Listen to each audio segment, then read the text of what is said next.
Massey. Time and temperature, brought to you by your local Honda dealer. The live Viper 6 Skyview Network, sponsored by Terry Lambert Hyundai. Another round of storms on tap for Friday. I'll let you know if they become severe coming up in your Viper 6 forecast. Right now on News Channel 6 at 4, the storms are over. Cleanup is underway. A look at the damage left behind as the Weather Service determines the storm's strength. And a homicide investigation underway in Aiken. Suspect now in custody. What we know so far about the victim. Plus, a rare diagnosis turns into a grueling series of surgeries for a young boy. The story from the Children's Hospital of Georgia as News Channel 6 at 4 starts now. Live from Television Park, this is WJBF News Channel 6 at 4. Good afternoon, everybody. I'm Brad Means. And I'm Jenny Montgomery. Thank you so much for joining us. Coverage you can count on begins in Bamberg, South Carolina, where the National Weather Service has confirmed that an EF2 tornado hit right in the middle of downtown yesterday, and the cleanup is just beginning. Crews also working to stabilize the buildings that were damaged. Until then, part of the main highway through Bamberg is closed. Here's Kim Vickers. Devastation is so much more than I expected in just a short time. People hunkered down trying to stay safe as a tornado tore through downtown Bamberg Tuesday afternoon. It uprooted trees, ripped off roofs, and devastated at least 4 historic buildings, including the old city hall and several businesses. We did go in cover in the house. We were in the closet for about 3 minutes, and in that time period, we came out, and all the devastation happened that quick. So it just tells me how soon things can change in our lives, in our community, and for our businesses. Pastor Gary Warshall is the interim pastor at Bamberg Church of the Nazarene. He says that the church building and parsonage were not damaged, only a tree down. He says he's grateful no one was injured or worse. Everyone in our church is safe. There's no damage other than most of our people is out of electricity since last night.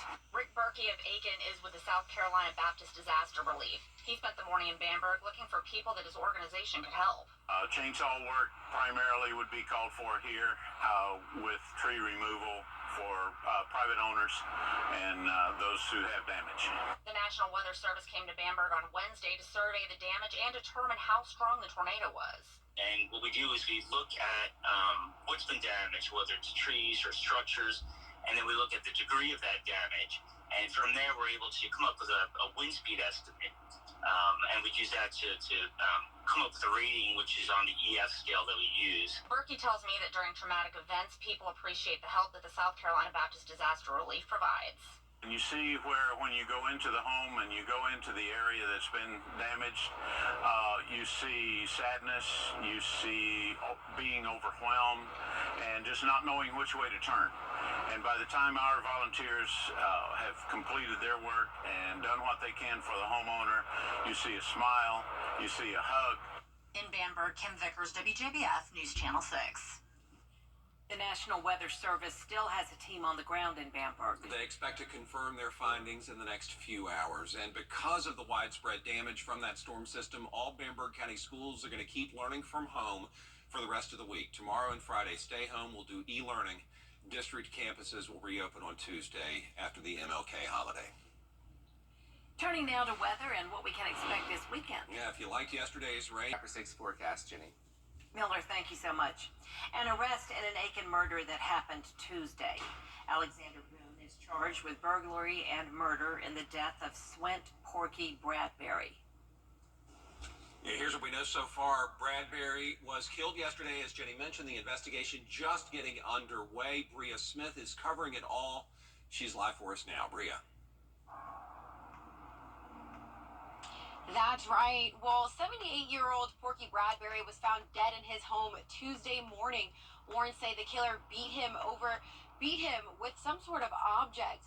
Warrants accused Boone of breaking a front window of Bradbury's home on Brookhaven Drive.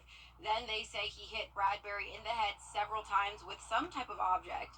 Those warrants say Boone stole some shoes and a jacket that belonged to Bradbury. Investigators say they used every resource available to find the suspect. This is a prime example of good police work, and not just by public safety, but, we work together, and every agency in the CSRA and all over needs to work together because you can get so much more done by working with other agencies. I mean, you're doubling or tripling your manpower on these kind of scenes. So, I think that is the primary reason that this was solved so quick, is just working together. The investigation is ongoing, and the Aiken Department of Public Safety does ask if you have any information to please contact the number on the screen. Reporting live in Aiken, Bria Smith, WJBF, News Channel 6. In Richmond County, the Sheriff's Office needs your help to find a suspect. Here's the information in that case. 16-year-old Sanquan Berry is wanted for murder. It happened last month at Smart Grocery on Wrightsboro Road. 32-year-old Jeremiah Griffin shot and killed. What started as a stomachache for an 8-year-old boy in Grovetown quickly got far worse than anybody could have imagined. It is a story that has gotten the attention of communities all across Georgia. Hannah Latier joining us now to talk about what Hendrix Avery and his family have gone through and what still needs to be done. Hannah. Brad, it's now been almost a month since Hendrix was rushed to the Children's Hospital of Georgia, where the hospital staff scrambled to keep him alive after he went into cardiac arrest. After 12 surgeries so far, numerous infections, a leg amputation, and many other complications, his mother says things are looking up, but there's still a long road ahead. Hey, bud. It's so good to see you, Hendrix. 3 days after Hendrix was taken to the hospital and given a 5% chance of survival, he was diagnosed with a rare condition called toxic megacolon. His colon had become so inflamed that his body went septic and he had to be put in a coma while doctors worked on the subsequent issues that kept popping up. Now he's awake and even got to open some of his Christmas presents recently. He's not out of the woods yet, but his mom wants to thank everyone for the support, spread awareness about gut health, and show just how strong Hendrix is. Hendrix has taught me so much throughout this about tenacity and love, and he's just an amazing kid. Tomorrow, Hendrix has 3 more surgeries, and his team of doctors will try to gather and find a root cause of the toxic megacolon to prevent it from flaring up again. We'll have information on how you can support the family at WJBF.com. Jenny? All right, thank you so much, Hannah, and our thoughts are certainly with little Hendrix and this wishes for a speedy recovery. Well, there are 2 finalists left for the Augusta City Administrator's job. The state of Georgia will get a new dental school and medical school. Georgia Governor Brian Kemp says it's part of his budget proposal to allocate $178 million to build a first of its kind at Georgia Southern University. Another $50 million will go toward a medical school at the University of Georgia. The governor says it's to address the medical workforce gap in the Peach State. And so I think we have to think about economic development holistically, but we've also got to think about healthcare as infrastructure, right? State's going to invest in roads and bridges to bring companies into your community. We're going to need to invest in healthcare systems, too, to keep Georgians healthy. So there's a lot of initiatives that are going to be set forth to help create healthcare positions, to try to get some of our workforce and our students involved in the healthcare so that we can have the accommodation for healthcare, better healthcare. Tomorrow, Governor Brian Kemp will highlight other key legislative priorities at the State of the State address at 11 a.m. Count on us to bring you details from his speech.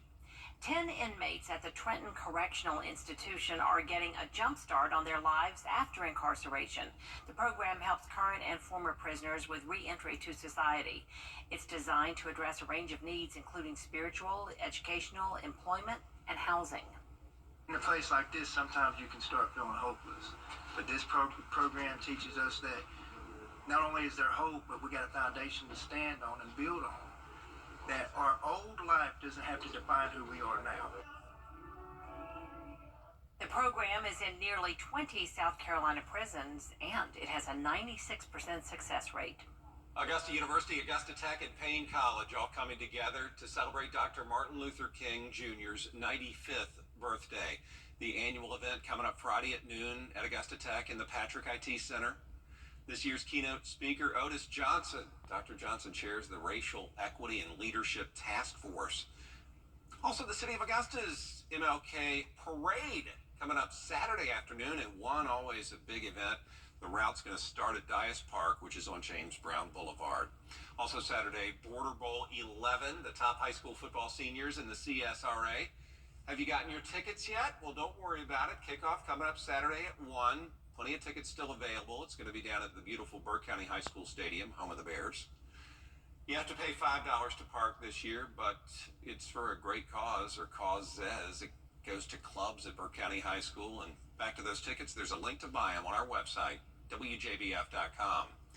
A programming note for you now. The NHL hockey game between the Rangers and the Capitals will no longer air on News Channel 6 this Saturday afternoon because of that Border Bowl. You can watch it over on MeTV, should you so choose. You can't see them or even taste them, but there are microscopic plastic particles in your water bottles. That's the word from a new study. Scientists have a lot to say about these new findings and have some advice for you when it comes to your bottled water consumption. Stay with us. Day. A new study shows bottled water is loaded with tiny plastic particles, far more than originally suspected. The question is that a serious health threat for us? Jennifer McGraw has the story.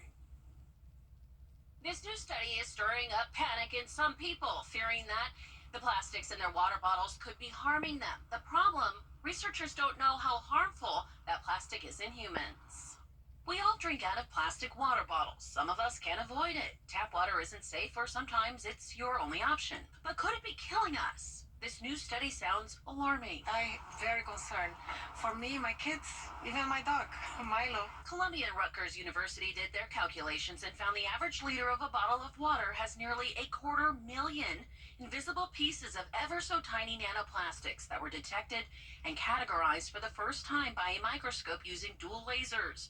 Far smaller than researchers knew before. Because they're so teeny, they might migrate through tissues of our digestive tract, lungs, and into our bloodstream. Dr. Kimberly Petrick, who is a family practice physician with Kaiser Permanente Santa Monica, says there has been research on mice that found that nanoplastics could be harmful. Long term, it may contribute to diabetes, obesity, cancer, and fertility problems. But again, this has been shown in animal studies, not necessarily in humans quite yet. But it has been shown to be present in our cells, so we know that it's there. We just don't know what harm it is doing to us. But it's not just water bottles. We rely heavily on plastics as a society. It's food containers. It's in our clothes. The study also did not identify which water bottle companies were researched, but they can commonly be found at Walmart. The plastic bottled companies are fighting back, saying the study had failed to find a clear threshold for what constituted safe microplastics or nanoplastics exposure. Researchers also say do not drink out of a plastic water bottle that's been left in a hot car or exposed to the sun. They say chemicals can be released into that bottle. Well, the storm is over, but a lot more rain is expected, unfortunately. Miller Hyatt has your full forecast after the break. I'm attorney Jamie Casino. Call me right now. Hello, 2024. The Rooms to Go New Year's sale is here. Say hello, style. Hello, comfort. Hello, savings. Shop online or in store and start the year off right with amazing sale prices that make anything possible. Let's celebrate. Let's decorate. The Rooms to Go New Year's sale is going on now. We'll be monitoring that very closely, Brad and Jenny. All right, thanks a lot, Miller. Still ahead, a dress buyer cracks a mystery more than 100 years old. We'll explain what was found and what it means. It's Steve George Love, that Southern Soul and Song. A 140-year-old mystery has finally been cracked, and it concerns this dress. Take a look. This silk bustle number was made in the 1880s and sold at an auction house in Maine 11 years ago. The buyer discovered a hidden pocket, and inside it, a paper with 23 lines of a strange code. And after a decade, the buyer found out it was a bunch of weather reports. The codes followed the same pattern: location, temperature, dew points, wind direction and speed, and cloud observations, just like Miller does each day. A U.S. Signal Service weather code book provided the final answers. Yeah, the neat thing would be if it turned out it was like Miller's great-great-great-grandmother's dress. Right. There you go. It could have been, and that's what inspired young Passing Miller. down the whole interest of weather to Miller. Yeah, absolutely. There is more coverage you can count on at 4:30. Including Hunter Biden taking a seat in the audience at a House Oversight Committee hearing, sending the panel into chaos. We'll tell you about it.